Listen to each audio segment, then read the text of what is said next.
There's been so many parents of the kids that have reached out to talk to us about the impact he made. Blanc takes time to honor a coach and legacy that began on the football field and will now live on through the players, family, and friends of Logan Welch. Tonight, when the Blanc football team took the field against Clarkston, they wore the initials LW on their helmets in honor of their former player and now coach whose life was cut way too short in a workplace shooting. Great leaders don't set out to be a leader. They set out to make a difference. Before the district final kickoff between Blanc and Clarkston, Join us now in a moment of silence as we remember Coach Logan Welch with gratitude, respect, and love. a moment of silence for something and someone who knew coaching was much bigger than football. He bled, black and red, and lived to coach Blanc football, and that was one of his big purposes in life. Bobcat players and fans stopping to remember Blanc Middle School coach, son, husband, friend, and lifelong teammate, 30-year-old Logan Welch. We were best friends since preschool.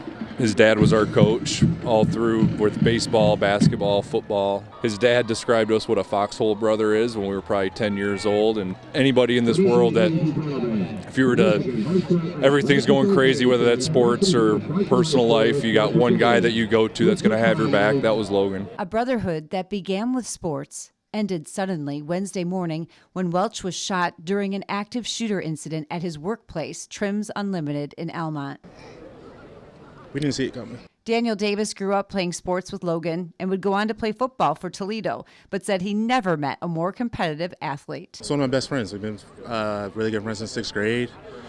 First time I met Logan was at an AAU basketball game. We were playing against him, and they beat us 70-20.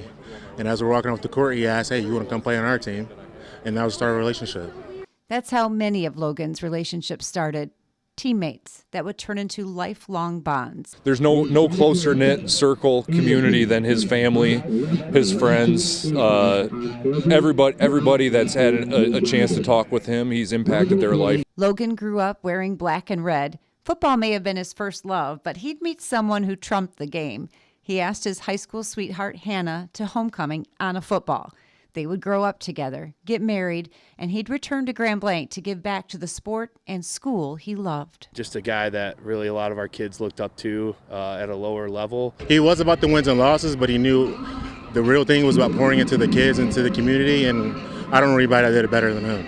Logan's legacy will now live on through the young men he's helped to shape and one special little girl that he and his wife Hannah are expecting in April. A piece of him, she says, she will have to hold on to forever.